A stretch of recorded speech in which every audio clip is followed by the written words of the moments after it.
I would like to call the Health and Human Service Policy Committee to order. Thank you. So HHS has been called to order. Members, can you review the minutes for approval?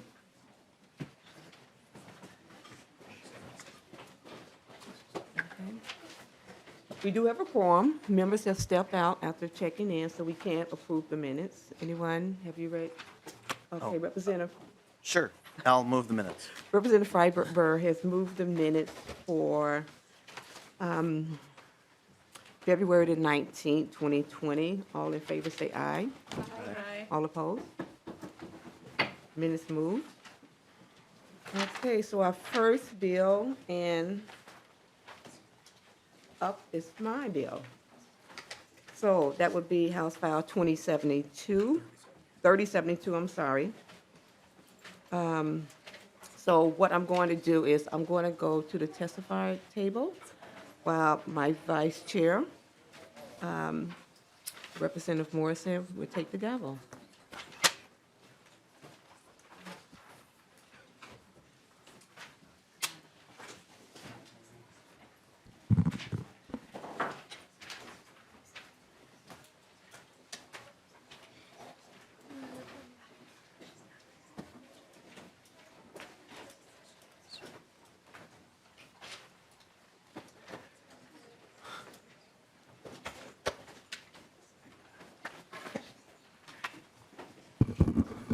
Chair Moran, would you like to move your bill?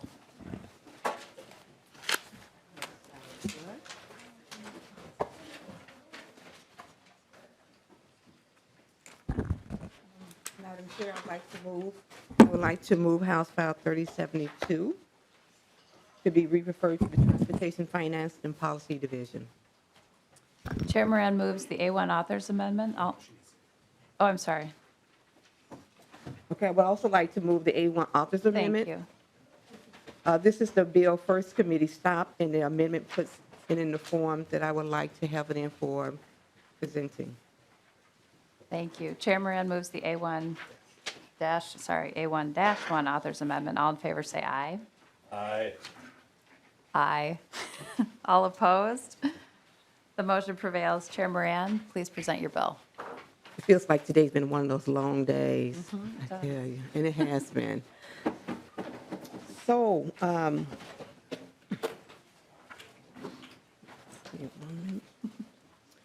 so House File 37-2 prohibits individuals from smoking in their car when there's a child in the vehicle. So a little background. The health effects of secondhand smoke exposure has long been accepted and were a significant driver behind the passage of the Minnesota Clean Air Act in 1975 and the Freedom to Breathe Act in 2007. These laws prohibit smoking in many indoors locations, but omit two of the settings where children spend a significant amount of time, at home and in family vehicles. Smoking in small enclosed spaces such as a personal vehicle can result in dangerous high level of pollution, even if the windows are open. Several studies have found that both secondhand and third-hand smoke exposure that children are subject to in vehicles is particularly harmful on both short-term and long-term health. Furthermore, the act of reaching for and lighting a cigarette can be a distracted driving hazard. So due to the strong research on the negative health impacts and the inability of children to protect themselves from exposure in cars, many public health organizations and advocacy groups have advocated for this issue to be legislated. And you will hear from many of those advocates today around this bill. And also there has been 11 other states and territories that have passed this law that prohibits smoking in vehicles in transporting children. I would stop there because we have a long list of testifiers, and would like to just let that lead why this is such an important piece of legislation.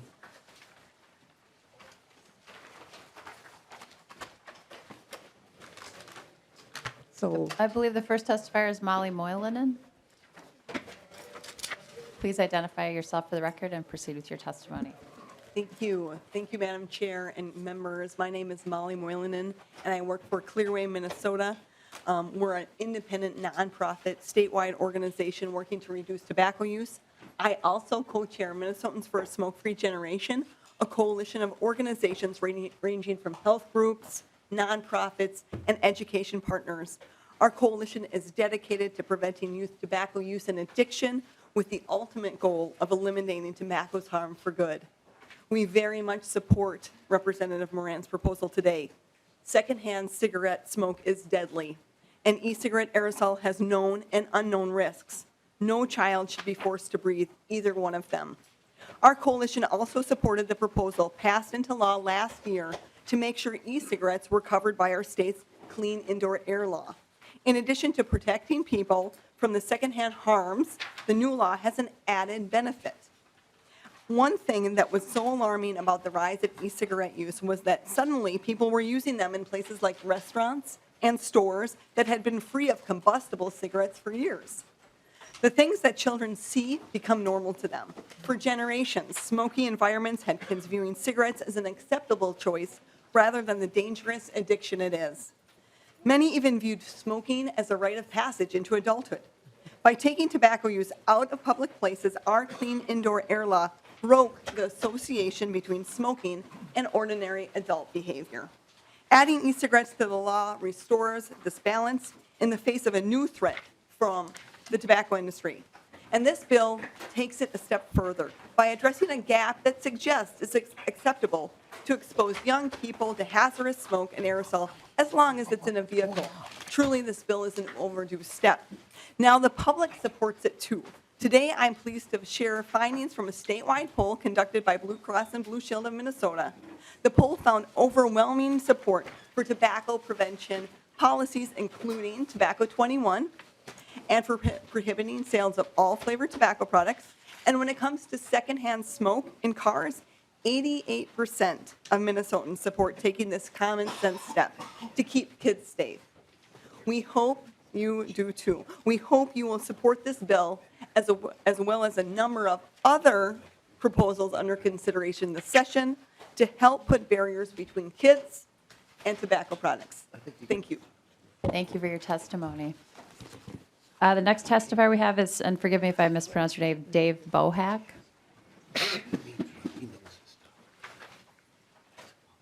Please identify yourself for the record and proceed with your testimony. Good afternoon, Madam Chair and members. My name is Dave Bohack, and I'm the Director of Research at CEE, the Center for Energy and Environment, with offices in Minneapolis and St. Paul. In 2014, I was the principal investigator on a research project to evaluate air quality inside vehicles containing secondhand smoke. And here's how we conducted the experiment. We ran 170 tests on what happens to the air inside a car when the driver smokes a cigarette. We tested the concentration of fine particulate concentration on several different situations, including different speeds, different types of vehicles, car ventilation, and opening the windows. Now, as a background to help you understand our findings, many of you are probably familiar with the concept of the Air Quality Index for outdoors air. The Environmental Protection Agency developed the index to report the daily air quality based on particulate matter, or PM2.5, and provide warnings when the air is risky or unsafe to breathe. So on the index is on a scale of 0 to 250, with 0 to 12 PM2.5 receiving a designation of good, and anything over 250 being considered to be hazardous. As another reference, when we conducted monitoring in Minnesota bars and restaurants when smoking was still permitted, the average concentration that we measured was about 70. In our vehicle research, we measured 30-second peak PM2.5 concentrations with the car from the start of smoking until the concentration decreased back to the background level. And when the windows are closed and the ventilation fan was running, the concentration ranged from 360 all the way up to 5,600 micrograms per cubic meter, with an average over 2,000. So that's 2,000 on a scale of 0 to 250, where 250 is the hazardous or worst level that they use in that index. And we found that secondhand smoke remains a concern even after the smoking stops. So when the windows are closed, it's typical to see the it takes 25 minutes or more for the PM concentrations to get back to background levels.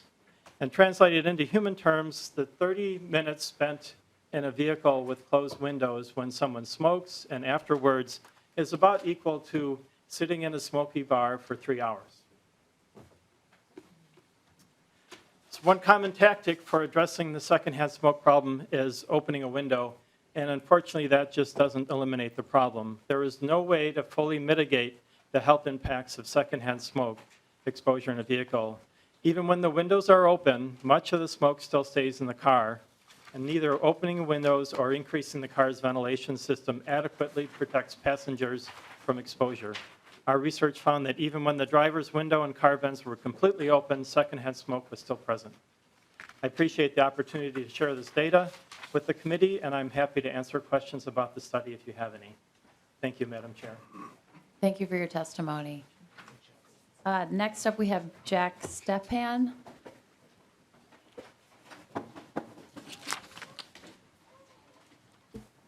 Okay. Next, we have Pat McCone.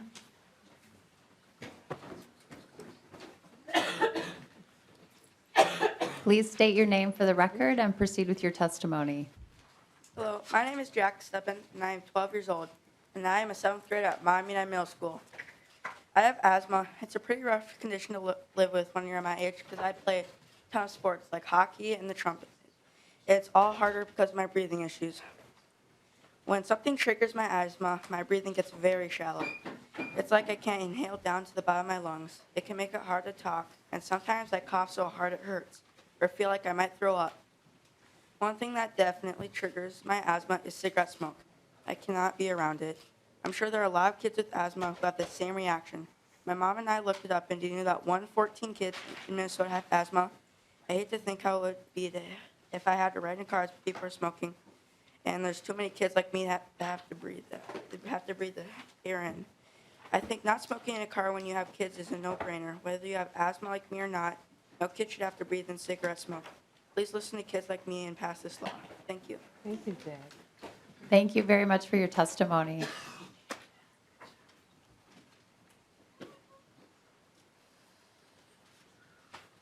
Please state your name for the record and proceed with your testimony. Thank you, Madam Chair. My name is Pat McCone. I'm a Senior Director for Health Promotion and Advocacy with the American Lung Association Minnesota, based in beautiful Duluth. The American Lung Association supports measures to require totally smoke-free environments to protect public health. I'm kind of a saver of things, and I noticed the other day when my declutter New Year's resolution, I found the white paper that we asked the Public Health Law Center to put together when we first started working on this, and time flies. The date was 2010. So we're long overdue to really address this. Among the constituents or the contents of secondhand smoke are over 7,000 chemicals, 250 are known toxins, and 11 are carcinogens. These components cause many of the same diseases as firsthand smoking, notably heart disease and cancer, the leading tobacco-related killers in our country. While here in Minnesota we passed Freedom to Breathe in 2007, many states do not even have these indoor air protections yet, and we still have secondhand smoke related between 38,000 and 65,000 deaths in the United States. Now we add e-cigarette aerosol, which some have positioned as simply water vapor, which is not the case. In addition to nicotine, it contains volatile compounds, ultrafine chemicals, cancer-causing chemicals, heavy metals like tin and lead, and potentially dangerous flavoring agents such as diacetyl, a chemical linked to serious lung disease. Secondhand smoke exposure is a significant health risk, especially for children. And thanks to Jack for his testimony. Wonderful to see youth engaged in democracy. Keeping kids away from this seems like it should be common sense, but it's worth running down a list of the health impacts.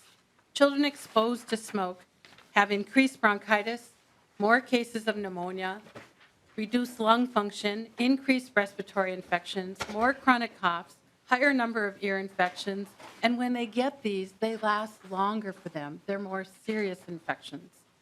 I say smoking is an addiction, that's clear, engineered by a predatory industry that values its profits above human life. Some would like to say it's a choice. Whatever you believe, addiction or a choice, you have to acknowledge that the individuals most affected by this law will be the ones who really don't have a choice. And that's children in cars who are subjected to these health, chemicals, and dangers without having the least to say. And I say it's time to put an end to that. When I learned that states such as Arkansas has had a law in place, I mean, I like to think of Minnesota as more progressive than Arkansas and Louisiana. I think it's true that when you can't breathe, nothing else matters. And when your children can't breathe, nothing else really matters. I hope you support Representative Moran's proposal. Thank you. Thank you. Thank you for your testimony. Is there anyone else in the audience who wishes to testify on House File 3072? Is there discussion from the committee? Representative Liebling.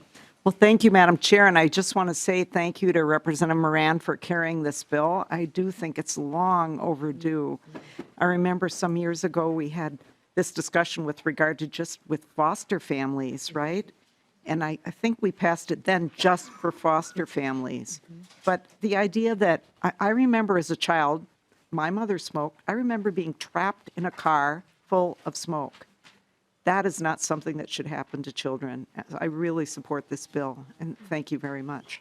Thank you. Any further discussion from the committee? There being no further discussion, Chair Moran renews her motion that House File 3072, as amended, be recommended for re-referral to the Transportation, Finance, and Policy Division. All in favor say aye. Aye. All opposed? No. The motion prevails. House File 3072, as amended, is recommended for re-referral to the Transportation, Finance, and Policy Division. Thank you, Madam Chair.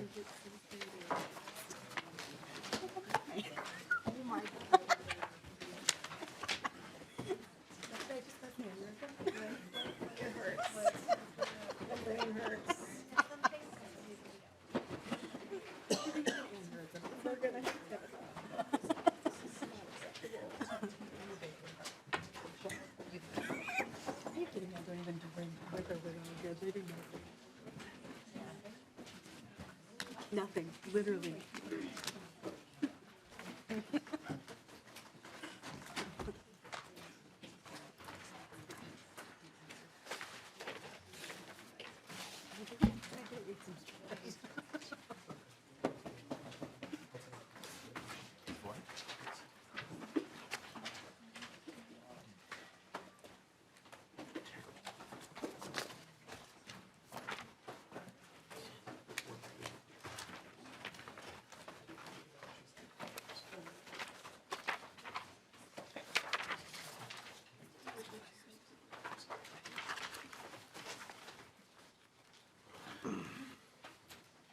All right, committee members, we're waiting for Representative Halverson to come from the Commerce Committee, so let's give her a few minutes.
So while we're waiting, members, just a quick announcement that on Friday, we will be meeting at 9:00 a.m. in room 120 in the Capitol.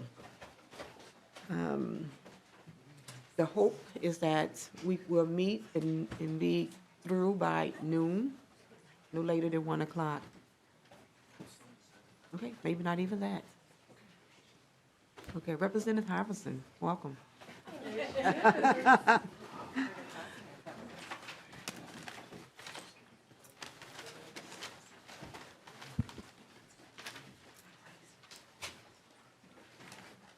All right, the chair moves that House File 3032 be recommended for re-referral to the Committee on Commerce. Representative Halverson,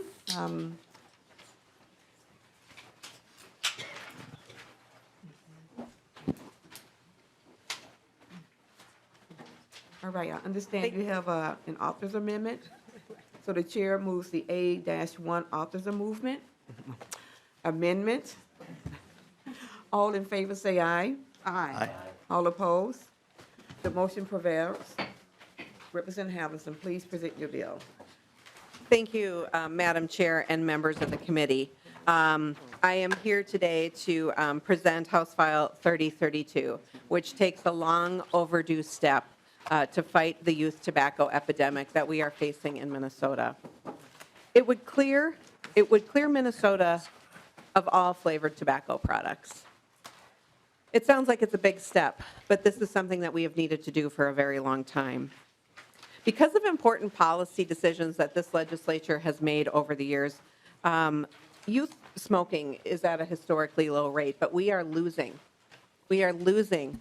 our position in the state as one of the historically low rates of youth tobacco use. In spite of these huge gains, we are now seeing the vaping epidemic take hold in Minnesota as it has around the country. The United States Surgeon General has described it as an epidemic.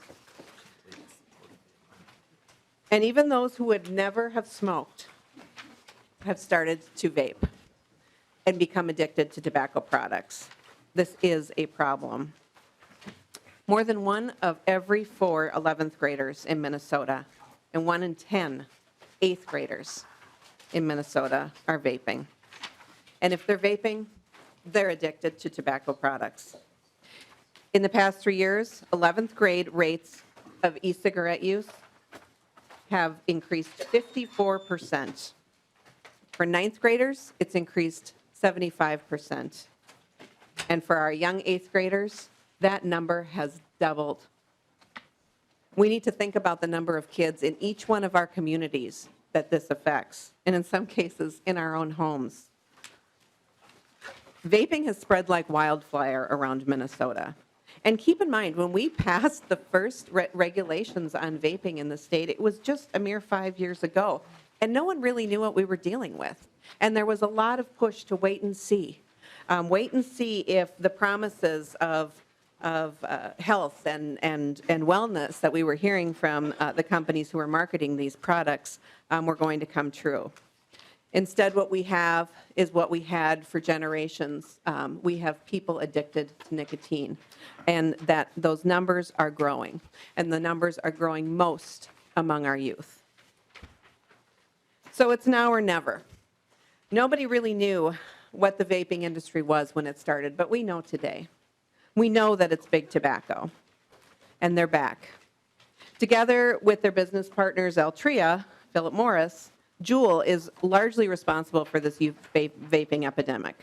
They've targeted kids as young as 8 with their products through school programs, through summer camps, through social media influencers, and even ads on Nickelodeon and on homework websites. Kids see vaping ads everywhere they are. I'm not seeing vaping ads, but my kid is. This is the industry that heartlessly referred to children as replacement smokers in documents that were unearthed in the historic tobacco lawsuits. They're still looking for their replacement customers, and they're finding them in Minnesotan kids. One of the most effective ways they have used to market their products has been to use kid-friendly flavors. These have been critical to getting the interest of children in e-cigarettes. These e-liquids come in all kinds of candy flavors like Skittles and gummy bears and cotton candy and any other kid-friendly flavor that you can imagine. But they also use mint and menthol flavored products to market to kids and to other communities in the state of Minnesota. The fact is menthol for generations has been marketed targeting specifically the African American community in Minnesota and around the country. Menthol makes it easy to start smoking, and menthol makes it hard to quit. The federal government has nearly complete authority to regulate all tobacco products, including e-cigarettes, but they have failed to do so. Last September, the president promised to ban all flavored e-cigarettes, but the proposal only ended up being temporary on some candy-flavored cartridges or pods. And while we wait, the epidemic continues to grow. And while we wait, the industry continues to find new and interesting ways to attract and addict our youth. Since last year, when we were here talking about the e-cigarette epidemic, a whole new crop of vaping products have gotten onto the marketplace.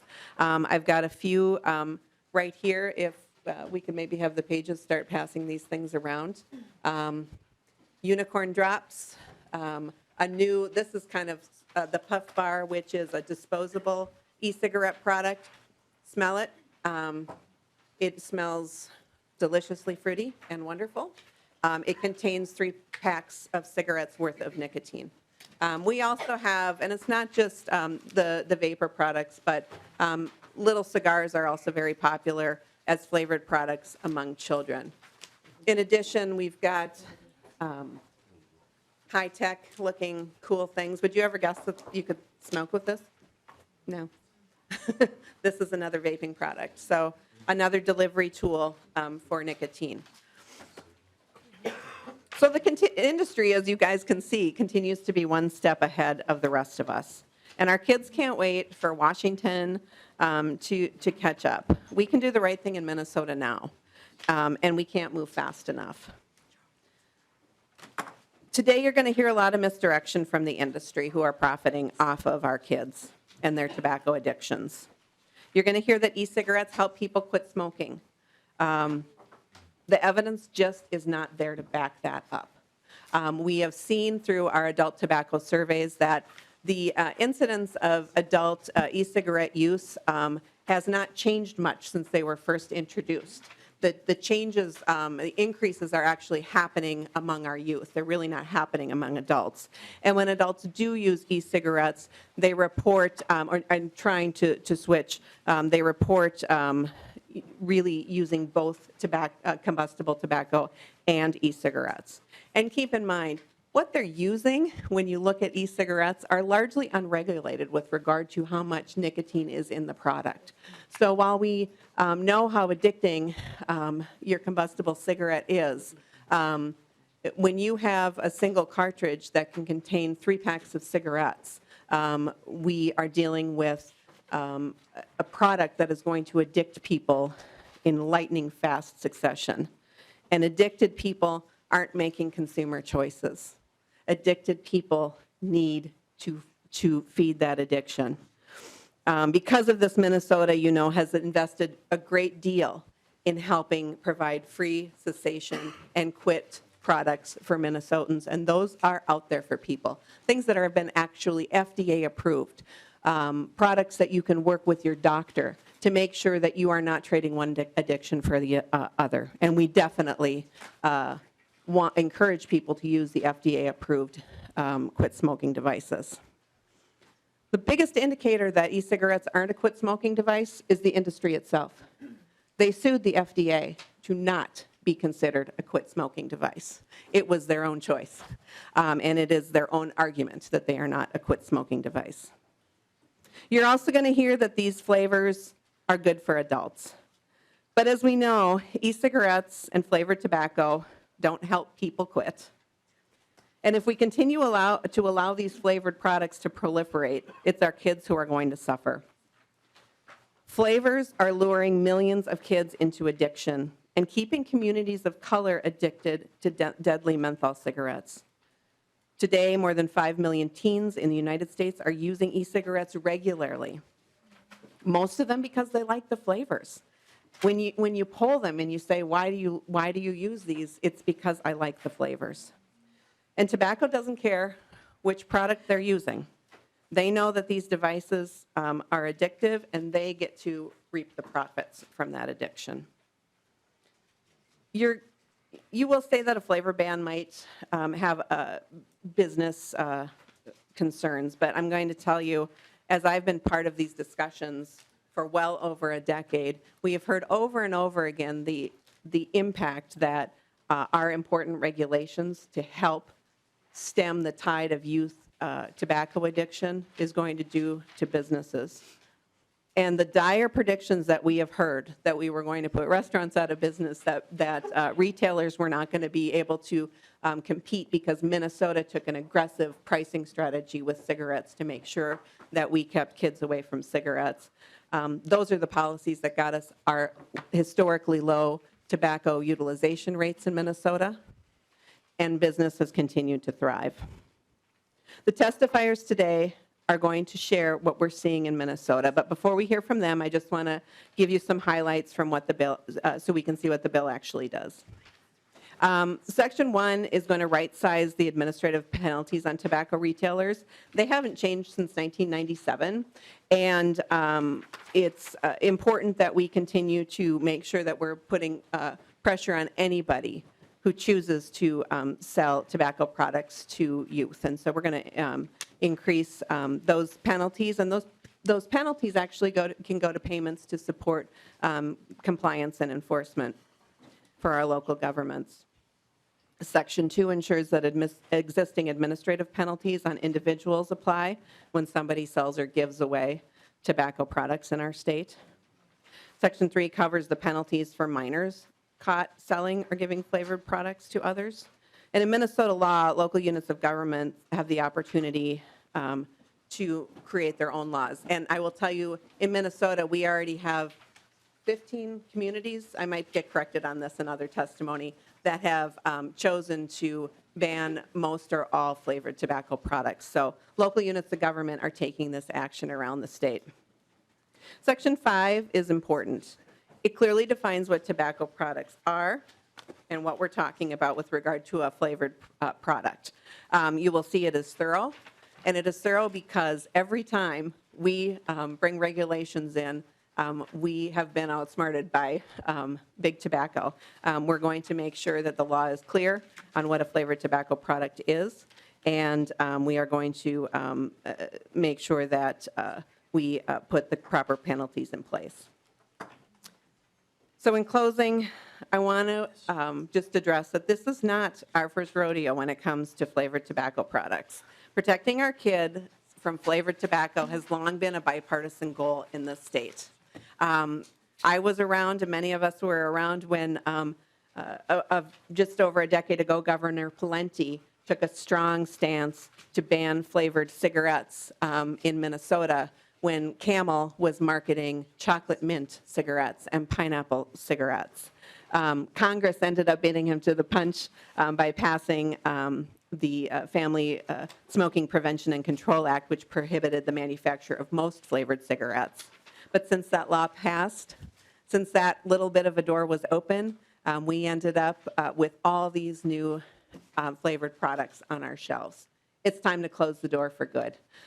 We have seen too many of our friends, families, neighbors, and now our kids be the victims of tobacco companies. And it's time to finish this job by getting all these kid-friendly products off of the market, including and especially menthol tobacco products, which have been harming communities of color for far too long. We've sat on our hands. We've let the industry make us promises that they were going to change the way that they behaved, but they didn't. And now it's time for us to take bold action. This is a bill whose time has come, and I hope you can all join me in supporting this bill and protecting Minnesota kids from tobacco. All right, thank you so much. And thank you for bringing this bill forward, too. So, members, we have 15 testifiers. So we're going to go to questions. afterwards, testimonies, to the testifiers. I would need to give you at least 2 to 3 minutes to present before us, so that we can have room for committee discussion and questions. So the first one is Latricia Vitas.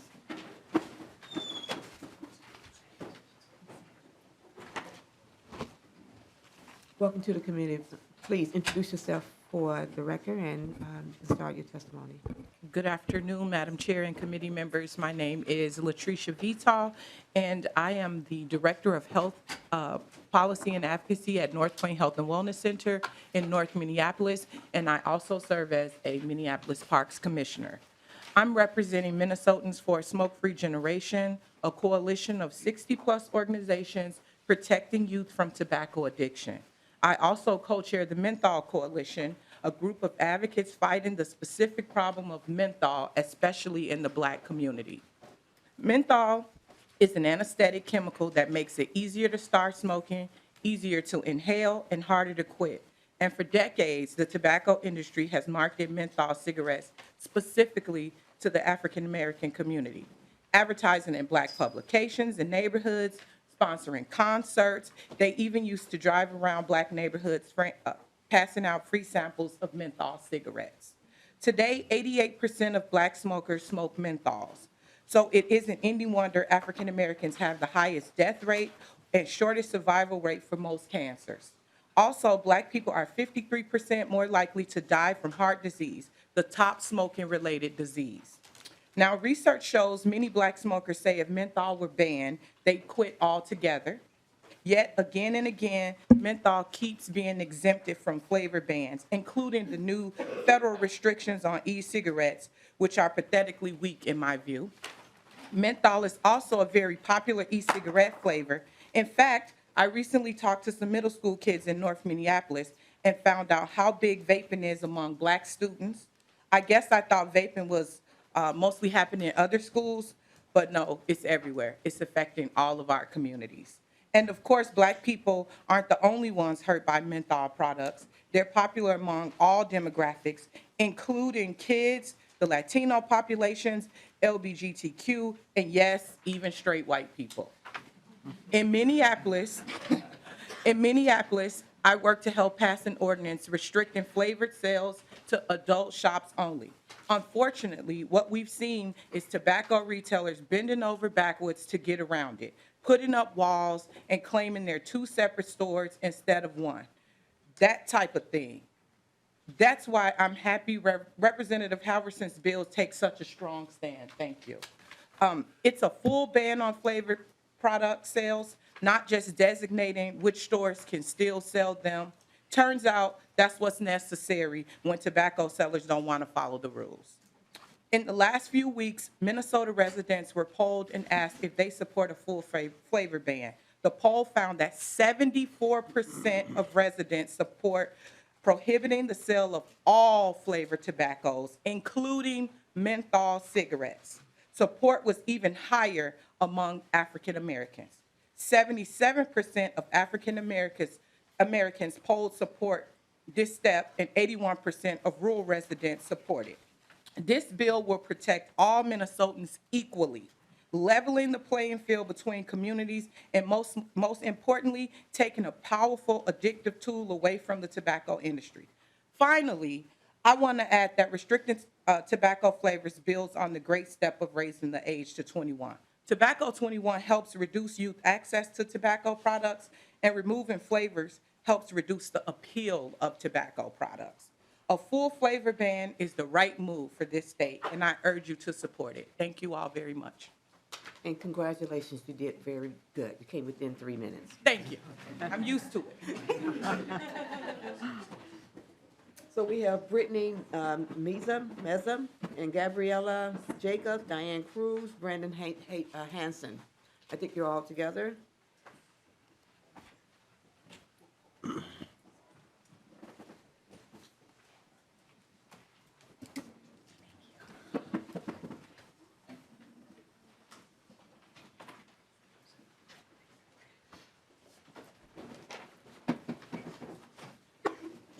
right.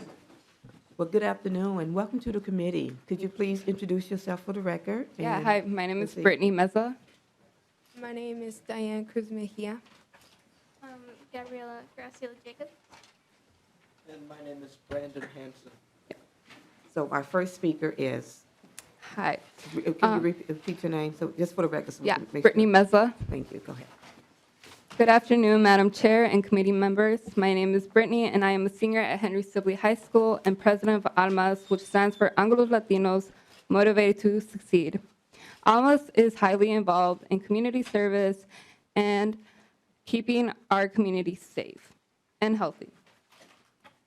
I am here to inform you and show our support along with my peers for getting rid of all flavored tobacco products in Minnesota. I'm Diane. Tobacco use is a big problem in high school. The bathrooms have become the vape rooms where students go to vape. I also see my classmates vaping outside of parties as well as using flavored cigars like Swisher Sweets and menthol cigarettes. Hi, I'm Gabby. We have been told that smoking is bad for us, but flavored products, and especially e-cigarettes, are perceived differently. People think it's cool or a status thing to vape.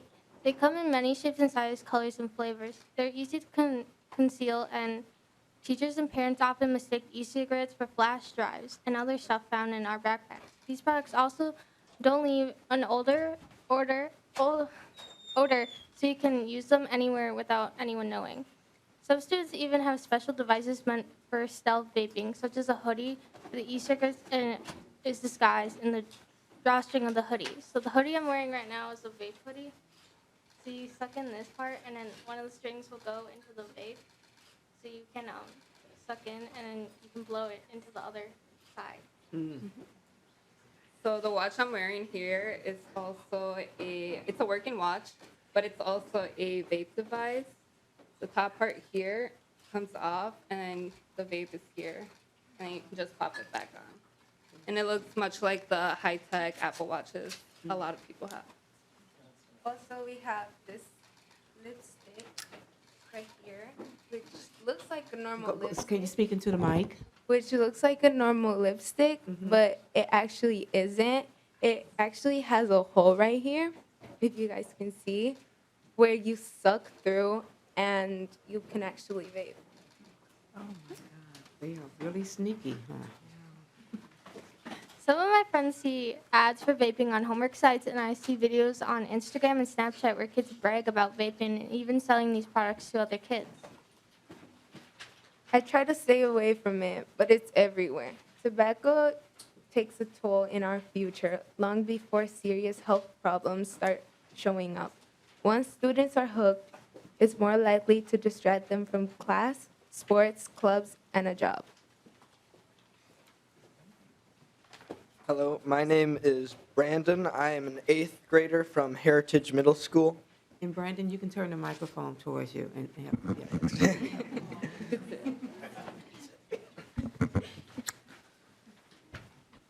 When I was in 2nd grade, me and several other people were part of an Almas video. We wore blindfolds and were given several objects that smelled like candy, fruit, and several other things that seemed appetizing to me in particular. Once we took off the blindfolds, we found out that all of the things we were given were tobacco products. And me and everyone there were confused about why these flavors even existed, since we grew up knowing these were bad in general. Now that I'm in middle school, I'm sad to say that I think I know why, and now these products are present in my school. Thank you. Flavors are a huge part of the attraction for kids. Getting rid of the flavors will help keep my friends, family, community from becoming addicted to tobacco products and stay healthy. Thank you for your leadership, and we hope that you will support this bill. Wow. Thank you so much for your testimony and for bringing up the reality of what's happening in schools right into this state office building. Thank you for your testimonies. Thank you. So Dr. Lori DeFrance will be our next testifier. And Dr. Mark Steffen. This will be next.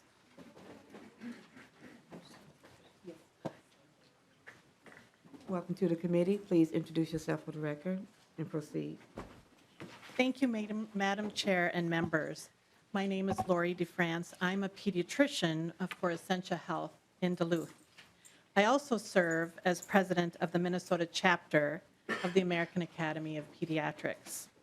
I see children and adolescents of all ages every day in my clinic, and we know for sure that candy flavors are extremely attractive to children and young adults.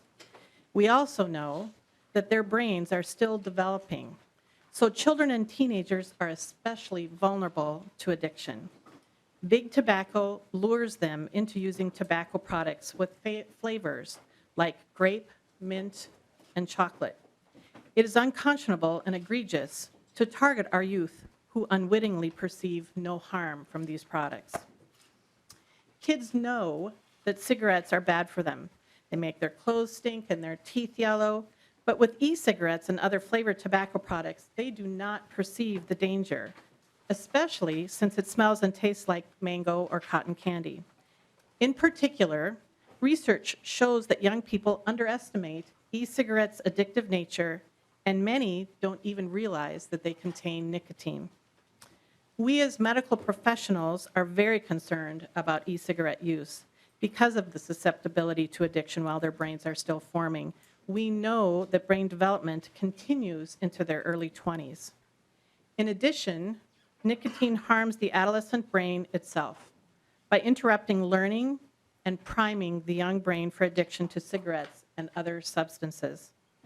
I want to make one thing clear. No form of tobacco is safe. Smoking remains the leading cause of preventable death and disease, killing more than 6,000 Minnesotans every year. And smoking causes cancer and chronic obstructive pulmonary disease, known as COPD. We also know that flavored tobacco products are just as harmful and dangerous as their unflavored versions. This means that a flavored cigar, for example, is just as harmful as an unflavored cigar. But that is not how our youth perceives it. In particular, menthol gives a cooling sensation and masks the harshness of tobacco, making it easier to start smoking and harder to quit. The tobacco industry has studied our kids and figured out how to target the next generation of customers. The industry knows that kids start with flavored products and then often move up to unflavored products.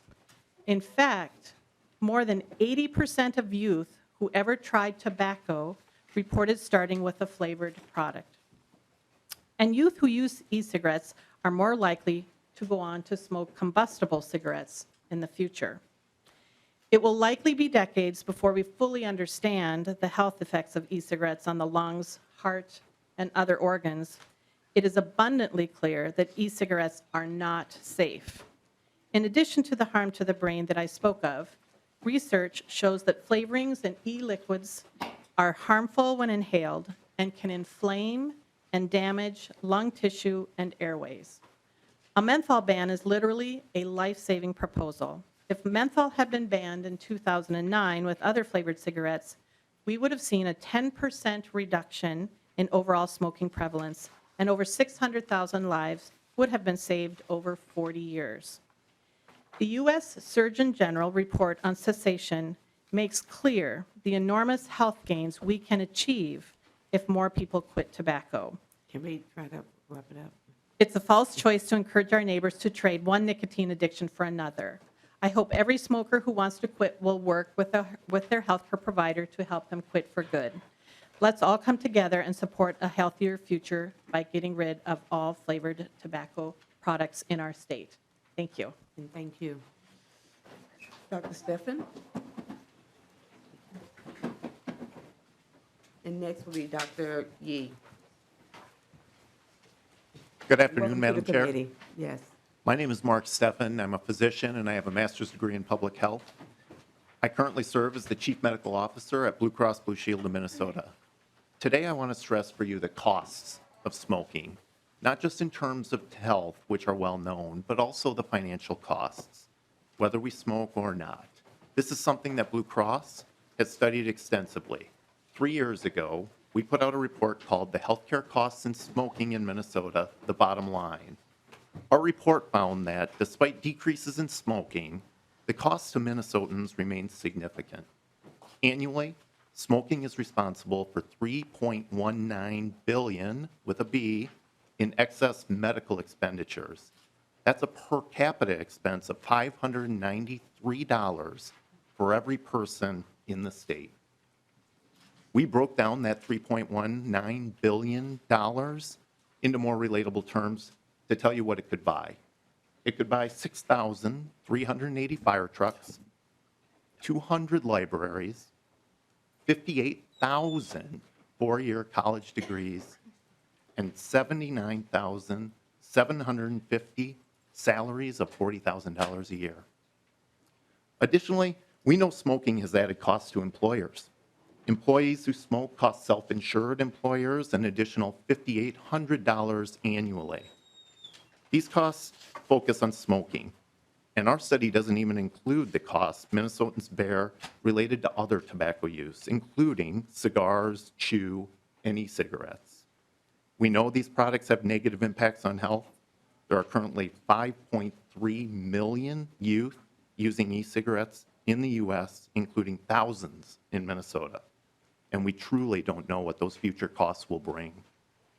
Finally, not all Minnesotans bear this burden equally. Low-income individuals experience significantly higher rates of smoking and smoking-related issues.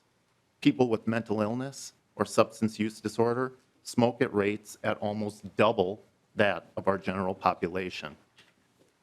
And other communities, as a direct result of targeting by big tobacco, are especially hard hit by tobacco disparities. Consider the American Indian population in Minnesota, which has a smoking rate of 59%. That's 59%. This is compared to 14% in our general population.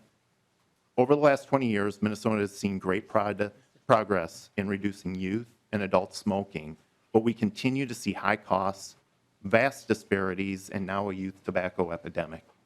Flavored tobacco products are a major factor causing these trends.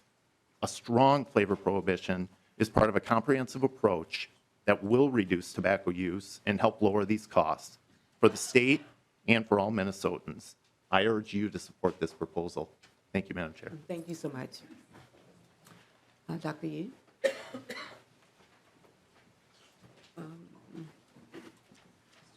And next, after Dr. Yee. would be- Madam Chair, members of the committee. Welcome to the I'm- committee. Thank you. Oh. Go ahead.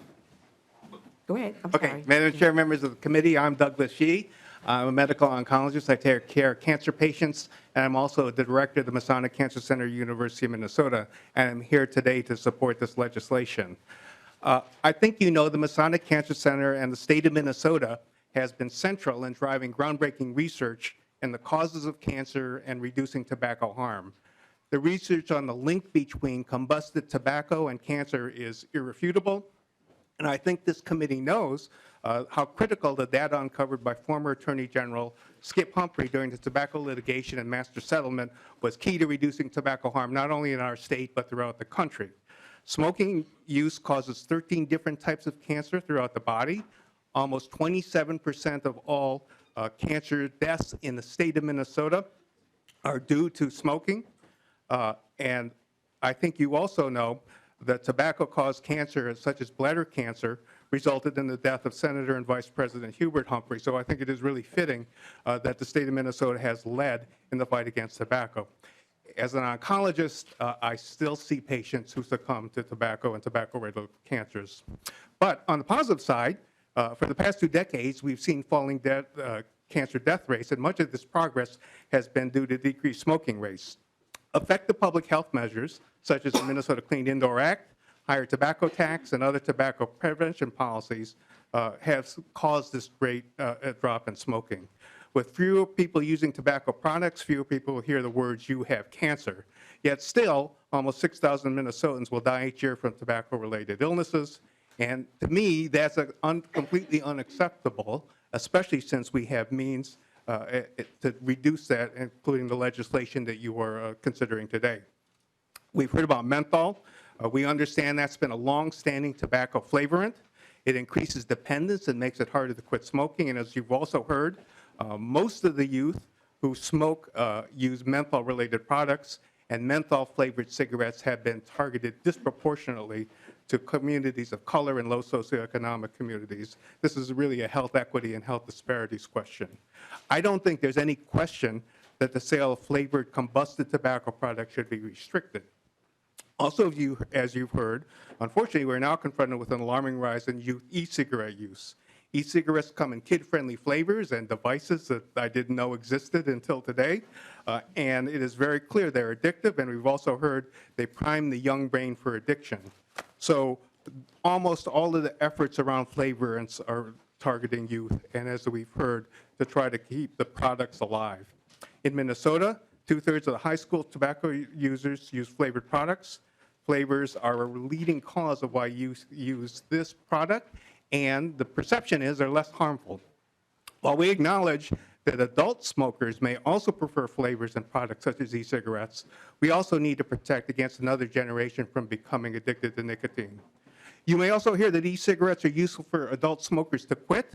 I think there's very little scientific or clinical research evidence that this is true, and even if it was, there's no evidence that adding flavors to nicotine delivery devices will prove to decrease adult smoking from quitting. So I actually don't think we'll miss this flavored product. And on a final note, I just want to comment, we've heard the question about whether there will be a business impact, and I think you will hear some more people discuss this today. I will emphasize to you that my business as a cancer doctor will be the only one that I can think of will be impacted if people stop using tobacco products. I'm more than thrilled to say that. If we deduce 30% of what we do as a business, I'm happy to do that, and I think it's the right thing to do for Minnesotans and our patients. So the business argument in terms of its impact is, to me, not a starter and why we should continue to use these products. Thank you so much.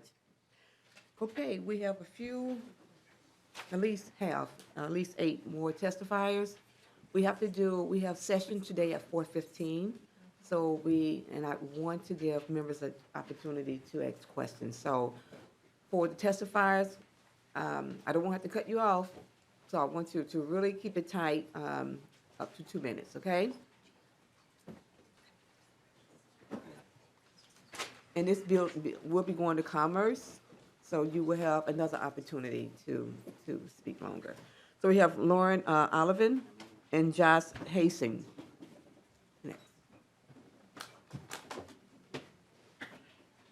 Thank you. Welcome to the committee. Please introduce yourself for the record. My name is Laura Olivan. I'm the Tobacco Control Manager at the Minnesota Department of Health, and I too want to be taken out of a job. So thank you, Chair Moran and members of the committee. I am very pleased to be here today to reiterate the Walz-Flanagan administration's support for prohibiting the sale of all flavored tobacco, including menthol. With the harmful youth vaping epidemic continuing to escalate and with menthol tobacco exacting its devastating and deadly toll on African American, American Indian, and other communities in Minnesota, we believe the proposed policy changes will dramatically increase community health, protect youth, and directly address health disparities in Minnesota. So according to the FDA, 96% of youth who started using e-cigarettes did so with a flavored product. Flavors are likely to keep youth vaping, and in fact, in Minnesota, 2 in 3 high school students who use tobacco on a regular basis report using a flavored tobacco. These flavored products include menthol, which has been aggressively marketed to youth, African American, American Indian, the LGBT, and other communities. Not surprisingly, these populations report higher rates of menthol use than the rest of the population. We know that menthol tobacco products make starting smoking less harsh and that menthol is more difficult to quit. In a qualitative study that MDH did in 2016 of African American adults in the metro area, we found that 88% use menthol tobacco. And that was sponsored by Chair Moran. At the same time, 86% of all respondents who supported more laws to reduce the harms of smoking, with a whopping 69% of African American respondents supporting more restrictive laws. We also know that some adults who smoke are interested in using e-cigarettes to quit cigarettes. According to the new Surgeon General's report on cessation, e-cigarettes are a continually changing and heterogeneous group of products and are used in a variety of ways. Consequently, it's difficult to make generalizations about the efficacy of cessation. The report concludes that there's presently inadequate evidence to conclude that e-cigarettes in general increase smoking cessation. In other words, the early research to date is not conclusive on whether e-cigarettes are effective for quitting smoking. E-cigarettes are not currently approved by the FDA as a quit smoking aid, and more research is needed on whether e-cigarettes are effective for smoking cessation and to better understand the long-term health effects. In the meantime, we have 7 FDA-approved medications that will more than double your chances of quitting, as well as free counseling and additional supports to help people quit tobacco. Finally, a word on the temporary FDA-flavored restrictions that went into effect on February 6th. While the FDA intended to send a message with their new flavored nicotine pod guidance, it has so many exceptions that flavored tobacco and nicotine products continue to be widely available in retail settings. The guidance also specifically exempts menthol products and does not address any other flavored products on the market, including popular small cigars and flavored chew. This is a real concern. Okay, we're gonna, really. I will conclude by saying we did see the first ever rise in small flavored cigars among youth use, and that is something else that we can address. And I thank you for this time. Thank you. Josh Hastings and Guy Bentley.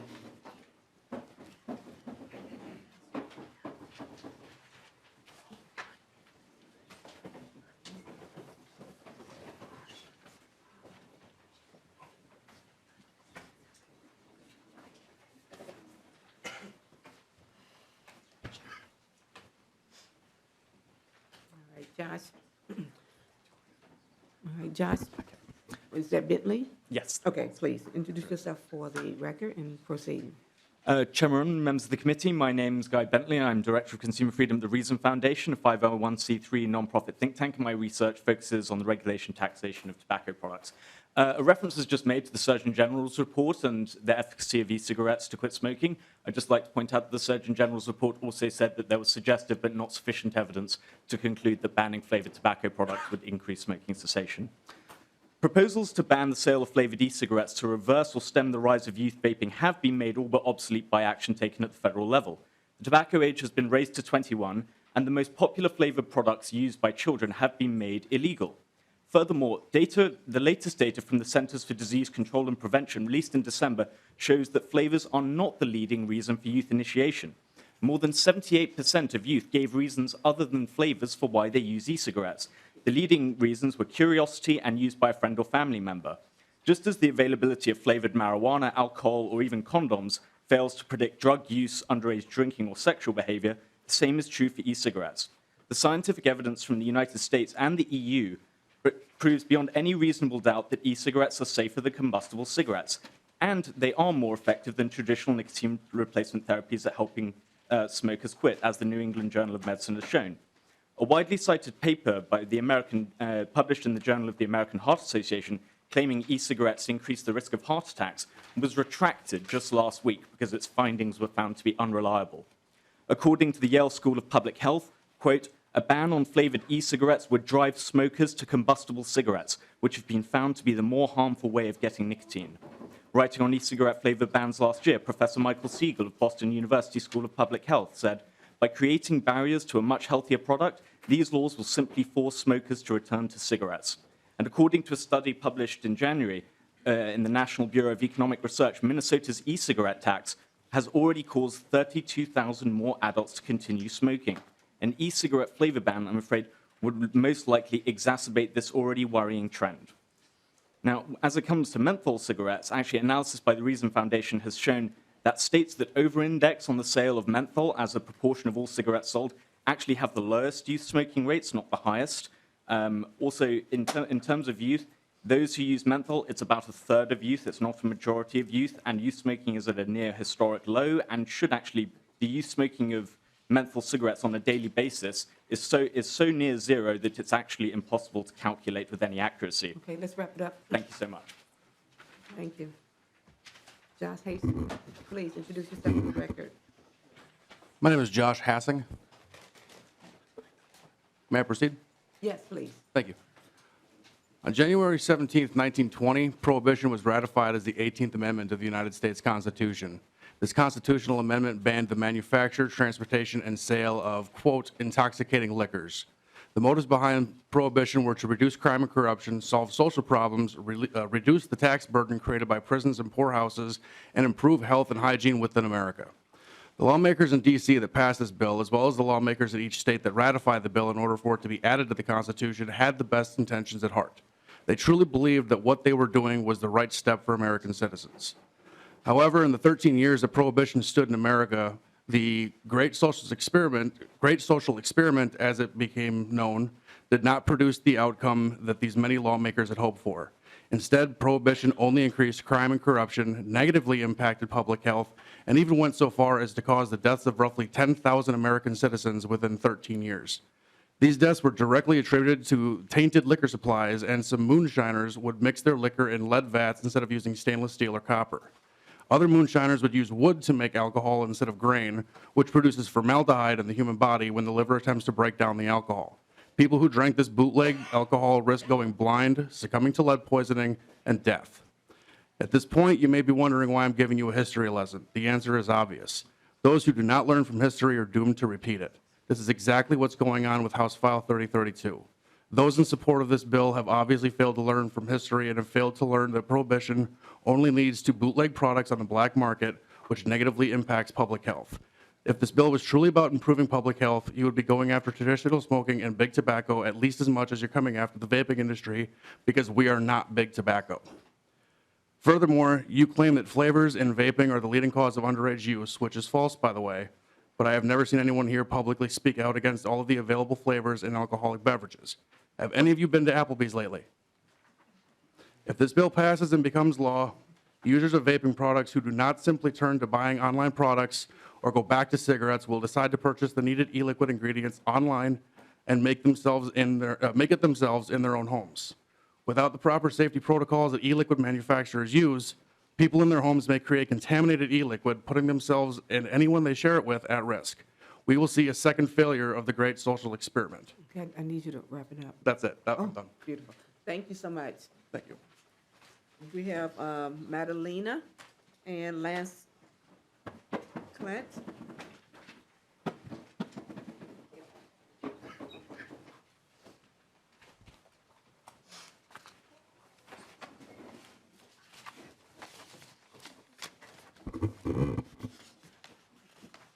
Hi, welcome to the committee. Please introduce yourself for the record and proceed. Yes, good afternoon, Madam Chair, members of the committee. For the record, my name is Lance Klatt, Executive Director of the Minnesota Service Station and Convenience Store Association. My organization represents over 400 independent first, second, third generation family owners and operators, the mom and pop shops. The Service Station Convenience Store Association opposes House File 3032. While we are not opposed to raising the age to tobacco purchases to 21, we're opposed to a total ban on the sale of flavors. In 2017, according to the Mackinac Center for Public Policy, 35% of all cigarettes consumed in Minnesota were the function of tax evasion, avoidance, and smuggling. Minnesota, with the 8th highest tobacco tax rate in the nation, already boasts a higher cigarette tax per pack than our surrounding neighbors, and our small business owners in the border communities will be faced with further escalating losses in revenues and sales from a flavor ban. Tobacco flavors represent nearly 33% of our total tobacco purchases. In the past few years, we have seen firsthand the damage a flavor ban has on our small family-owned stores. Some stores in Minneapolis have closed, and others have moved to locations in nearby cities. A flavor ban will only open up even more of a black market, which you heard earlier. You can regulate our stores in Minnesota, but who's going to regulate the black market or sales on the internet? According to the Minnesota Department of Health, our store owners in Minnesota have a success rate of 97.4% when it comes to passing compliance checks. You can take away flavored tobacco, you can increase penalties to our store owners and employees for selling to a minor, However, a 97.4% compliance rate is one of the best compliance rates in our country. Instead of punishing our members for doing the right thing and further damaging these small family-owned businesses, just vote no on this legislation. And lastly, while I know this isn't in the jurisdiction of this committee, I hope you take into account what is likely to be tens of millions of dollars in lost revenue for the state of Minnesota. We'll see if this bill is signed into law. Revenue this committee is so desperately seeking to meet the numerous demands in our health and human services budgets. Thank you, and with me today I have one of my members, Madalena Ferrer from Bobby and Steve's Auto World. All right, thank you, Lance. Good job. Thank Good you. timing. Good afternoon, Madam Chair and members. Like you said, my name is Madalena Ferreira. I'm with a small family chain with Bobby and Steve's Auto World. I'm not arguing that smoking is bad, and definitely I think it needs to stay away from kids. I'm a mom of 3. But I also know that we are very, very conscious retailers. We do everything in our power to make sure that we do not sell to minors. We install ID scanners. We teach our team members to ID.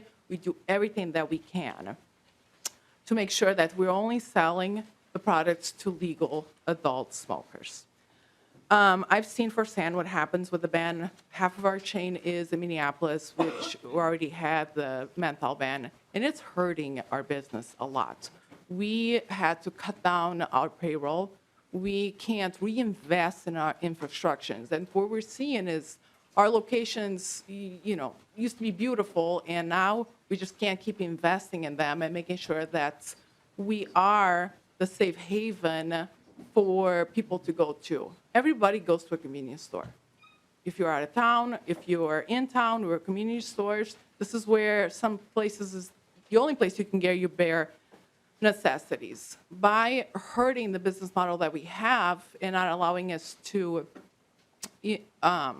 continue to do that, we're going to see convenience stores close down. And that, I think, is going to hurt the cities. Because, again, we're open 24 hours. We have lights. We are a safe haven for these people to come to. I worked overnights for 3 years when I first started. I know firsthand that we're the only place sometimes open in town that people can come in and buy milk or eggs or so ever. However, we need the whole business to make it work and not just one aspect. So what I'm asking is, please do your homework. I agree that we have to help kids quit smoking. We don't want them to start, but let's not hurt the businesses that are doing the right thing in the meantime. Wow. Thank you. Thank you both. Thank you. Can we get Nathan Affield and Sue Sint?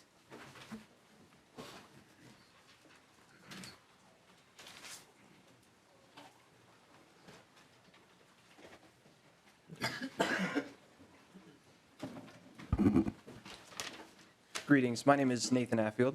Proceed whenever we're ready. Yes, please, Thank introduce you. yourself. Madam Chair, members of the council, thank you.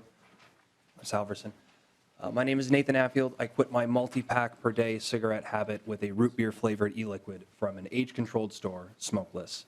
At the time, it was just a hunch, but now I know for sure that vaping has the power to completely eradicate smoking. I also started working for Smokeless about a decade ago because I believed in that mission. Smokeless is one of the many dedicated and responsible vapor retailers here in the state. We're on the front lines of the battle against youth experimentation and use of tobacco products. We proudly display our compliance checks on the wall. We firmly believe in our commitment to the community and to the law. Smokeless has always taken ID checks very seriously. We required IDs way before they were needed back in the day. We had child-safe caps before it was law, and we're already T21. Before this, as you all consider it, we support this measure, but we've already done it. We need to talk about another measure that's really important. Section 5 of HF 3032 has really good intent, but the impact is what needs to be considered here. The biggest reason our customers have found success in putting out their cigarettes, and the reason that I found success in smoke-free alternatives, was flavors. A statewide prohibition of flavors doesn't address the issue because the simple existence of flavors is not the problem. The root issue is not just that flavors exist. We can achieve more with currently existing methods and better enforcement. Bloomington and Minneapolis have already done this, where flavors are restricted to age-controlled stores like ours, and this is the model that works. From our own internal data, customers pick up flavors at a rate about 80%. So the same data shows that customers who buy flavor also go for lower nicotine levels, which is pretty important. You want to lower the amount of nicotine that people are using. Data from the CDC shows that flavors are not what drives youth experimentation.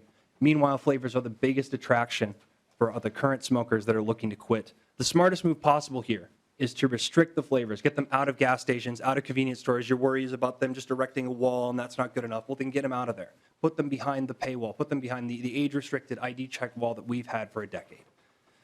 In conclusion, you stand at an important moment in public health and policy history. Minnesota can lead the nation in smart regulation that protects vulnerable youth while supporting healthier choices for everyone. Governor Walz is on record saying that prohibition is a bad strategy. Don't ban the flavors. You heard it straight from the students earlier. They don't get them from licensed retailers. Restrict these flavors to age-controlled stores like ours and commit to saving lives. Thank you. Thank you. Yes, please introduce yourself and proceed. Good afternoon. My name is Susan Sent. I live in Maplewood. I am the co-owner of Simply Vapor. Hi, Peter. I manufacture a vaping liquid, and I'm also the president of the Midwest Vapor Coalition. I grew up in Matamidi. I got a biology degree from St. Cloud State University. Came back down to the cities, and I ran a daycare out of my Ramsey County home. I was licensed for 10 years. And then I had an opportunity to teach science in St. Paul Public Schools for 10 years. That was amazing. And then I had an opportunity to start a business with my daughter based on the results that we had seen, the benefits of vaping. We decided to start Simply Vapor 9 years ago. We started manufacturing our liquid. So we distribute our product to small businesses across the state. The majority of the businesses that I sell my product to are minority owned. The majority of the liquids that we manufacture are flavored other than tobacco and menthol. Not one of our liquids has a nicotine strength higher than 2.4%. The most popular nicotine strength that we sell is less than 1%. So this ban on flavored tobacco products would essentially remove all the low nicotine products from the shelf, and it would force my customers, who are all age-restricted establishments, it would force them to make this difficult decision to bring in other products to fill the void, and it would be tobacco cigarettes. You know, as a mom and a community member and educator, I share your concern about youth and vaping, but prohibition, it doesn't work. Minnesota just held conversations across the state. I traveled to 14 of the 15 conversations, and Representative Winkler was very clear in his intention to create a regulated market, regulate the industry. 30 seconds. Oh, I'm sorry, with strategies that would keep these products away from youth. So if you add this flavor ban, it's going to remove the low nicotine products, like the ones that my company provides. All that's going to be left on the shelf is high nicotine, stealthy devices, and cigarettes. So if you really care about youth consumption, this bill doesn't provide the provisions you're looking for. It just hands the industry over to big tobacco. Thank you. Thank you. Kelly Davidson and Ashley Olson.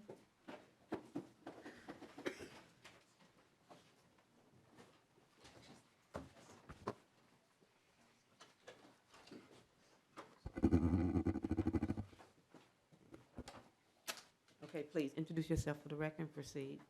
My name is Kelly Danielson, and I live in Minneapolis. I'm a mom, a daughter, a caregiver, and a volunteer for the American Cancer Society Cancer Action Network. I've seen what decades of tobacco use does to a family, and this is intensely personal to me. I have seen how the tobacco industry tactics can lead to cancer, heartache, and ultimately death. I know how we fight back against this. My mom started smoking cigarettes in her early 20s and continued for over 50 years. In 2012, a tumor the size of a Nerf football was found on her right lung, and for the next 10 months, she faced 55 rounds of radiation, 6 rounds of chemo, and was still going through treatment when she passed away on August 6th of 2013. I took a leave of absence from work to be her caregiver, taking her to her appointments and doing whatever needed to be done. Tobacco took my mom's life and took her away from me. 6 years later, my stepdad, who smoked menthol cigarettes for over 50 years, had a stroke. At this time, doctors found tumors in his lungs, liver, bones, and lymph nodes. No treatment was available. He stopped eating, entered hospice, and 5 weeks after his stroke, he passed away. I was his caregiver, helped him to appointments, and to make sure his final affairs were in order. I used up paid time from work just to be with him, just to take another leave of absence, and we lost him last July. Big Tobacco relied on my mom and my stepdad to fill their pocketbooks for decades, but didn't care about them when they were dying because of their products. Now I see Big Tobacco has put the target on the back of my son. He's 11 years old and in 6th grade. He is biracial.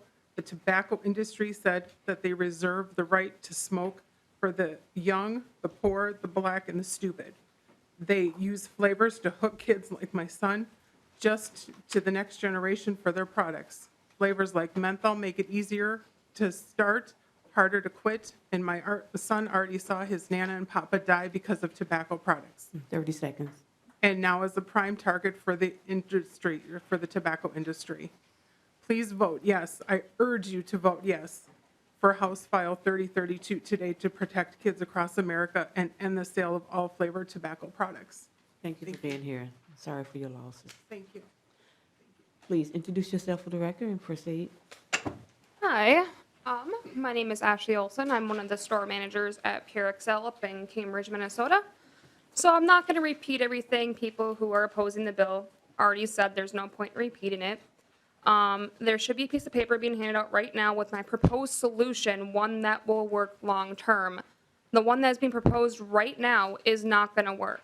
As stated on my paper, if you look on the page with the alcohol and cigarello flavors, they're all marketed towards kids. You cannot tell me that vape flavors are marketed towards kids, but alcohol flavors like caramel apple, whipped cream, cake, and cigarellos called Wild Rush, yeah, they are also going to be marketed towards kids if vaping flavors are as well. The issue is that we need to find a solution to teen vaping. And I have a 4-step solution that helps with that. Number 1 on the docket for my proposed solution would be to take away attractive labeling. In doing so, it will make kids not see the advertisement part of that. So we've been told that our advertisement of our boxes that we get in at our shop are kid-friendly. Well, we took off the attractive labeling. Well, that's not there no more. We could also take away the unique flavors like alien blood and stuff like that and just make it with the ingredient list of what flavor they're supposed to be, like apple, peach, strawberry. Second thing is we need to call upon the parents to take action. These are their kids. They need to educate, and to educate, they need resources. To get resources, they need people like you guys who are here to vote on this bill to help them get the resources to educate their kids. Knowledge is key here, guys. Anyone knows that. And then the third and fourth solutions especially hit people who buy it for their kids. I've heard so many parents try to buy stuff for their kids, and I will deny them. If they tell me they are coming in to buy stuff for their underage kids, I will tell them, sorry, I cannot sell to you. And that is the problem. It is not age-restricted retailers like us who are selling it that are the problem. It is the people like the parents, the siblings, and the older friends. They are the ones that are buying this for the kids. And that needs to have a harsher law penalty on it. I've never seen that penalty enforced in my life, and I'm 25 years old. You know, and if we can get harsher laws on that with a proposal, it would be a long-term solution. And it would make even more opportunity to educate our kids on this. Thank you. Thank you. So we had Nick Phelps and Jessica Ward.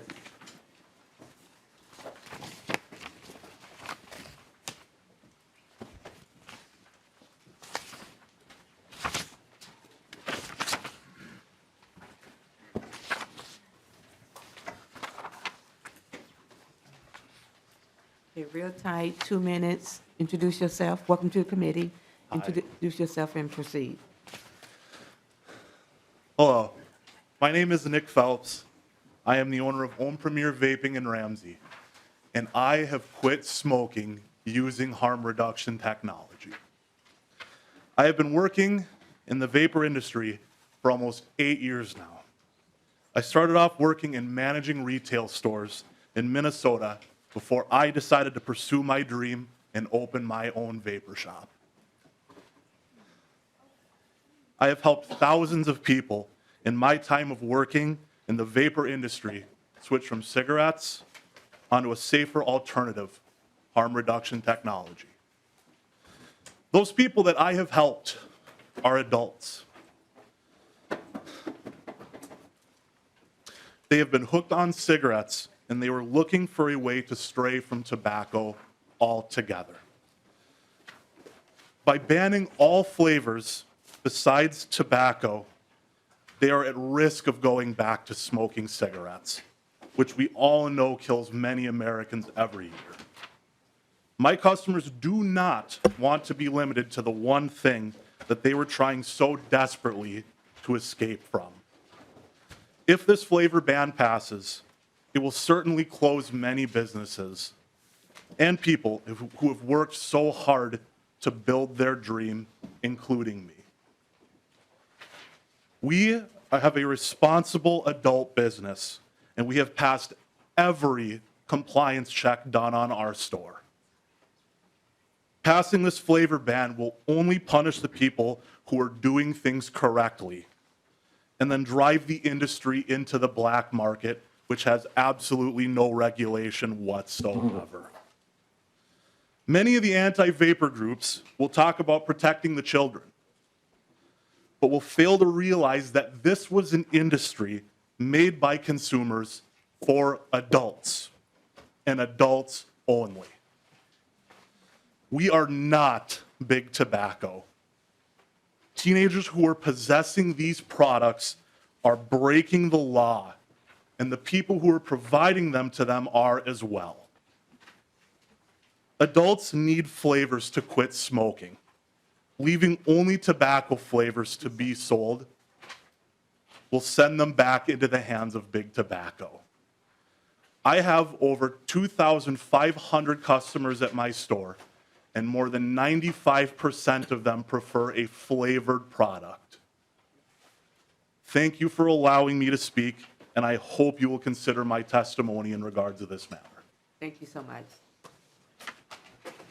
This is the last testifier.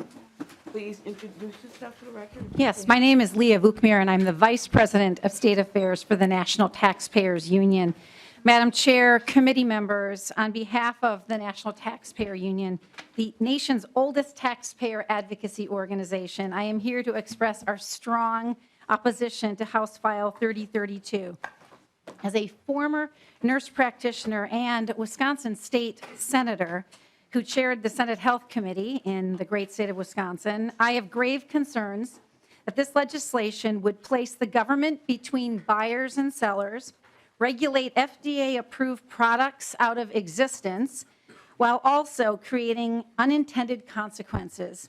We hope that you stand with taxpayers and consumers in opposing this legislation. House File 3032 is a broad and expansive ban on tobacco and vaping products that are currently FDA approved. In essence, a prohibition. We believe this is excessive government overreach that will invariably spur an illicit market in the state of Minnesota, one that may result in harmful health consequences to the citizens of your state, including your youth. History is replete with examples of negative outcomes that arise from government prohibitions that was discussed earlier. Alcohol prohibition pushed individuals into a black market that exposed them to toxic levels of bootlegged alcohol. Similarly, this bill will expose individuals to dangerous counterfeit products, posing an undue health risk. If we have learned one thing from history, it's that government bans never eliminate the demand for the prohibited product, but rather they shift it to more harmful alternatives. The recent outbreak of e-cigarette vaping product use lung injury, it's called EVALI, has led to 2,600 hospitalizations in the United States and has claimed the lives of 60 individuals. The tragedy of these unfortunate deaths has led the government, both at the federal level and across the country in state legislative houses, to ban certain vaping products. I'll give you 30 but seconds. in an attempt to curb this national outbreak, what you may end up doing is actually create the unintended consequence of having more individuals exposed to the harmful products that are found in the illicit market. The CDC actually said that these outbreaks are linked to the counterfeit products. If you ban these products, what you will be doing is pushing your youth to that illicit market, increasing the risk to the harmful effects that the CDC outlined that provoked this outbreak in the first place. All right, thank you. Thank you very much. Thank you. Okay, so members, we will come back on Friday. We know we need to be out of here by 4:15. And we will have discussion and a vote on Friday. If there's any members who would not be here on Friday who would like to ask the questions now, we have like a few minutes now. Okay, Representative Robbins. Thank you, Madam Chair. I'm sorry I will not be able to be here on Friday. I guess I have so many questions, and I'll submit some as well for Friday. But one of my first questions is, it seems like the addictive problem is the nicotine. And I visited my local e-cig store, and you can get 0 nicotine milligrams per milliliter up to 50. And the range of nicotine concentration in these liquids is huge. And I tend to believe from constituents who have reached out to me that this does help people quit when they can have the low nicotine liquids that are how they can taper themselves off. So why are we looking at the flavors and not regulating the volume or the concentration of the nicotine? Okay, to the testifier, please introduce yourself. I thought you were going somewhere else, so I thought I was going to need more technical help, but I can talk about why we're addressing it in this manner. Thank you. Madam Chair, my apologies. Madam Chair, Representative Robbins, I appreciate your question. I might have to stay here. The reason that we are attacking the problem this way is because this is the root of the problem. We know that flavors are a huge hook for kids, to get kids hooked on the nicotine in e-cigarettes. Where I thought you were going was to say that a lot of people use low nicotine or no nicotine e-cigarettes. And I think that Clearway, Minnesota might have some data on that. I don't believe that that is actually the way people use these products. The other thing I really need to emphasize is that these products are not quit smoking devices. That you cannot go into an e-cigarette store and get a prescription for how to quit smoking. You switch your addiction to an e-cigarette. And the comment was made of harm reduction. And with regard to harm reduction, this has actually been a strategy that the tobacco companies have used for years to market their products. In fact, they have been prohibited from calling cigarettes light and low tar anymore because they were trying to implicate health benefits around the way that they marketed those products. You'll even remember, we can go back further in history, and there was a marketing campaign that more doctors smoked Camels. And so claiming health benefits on an addictive product that causes brain problems in kids, that has nicotine actually contributes to heart issues, heart disease. And so the issues go far beyond just what we're talking about. And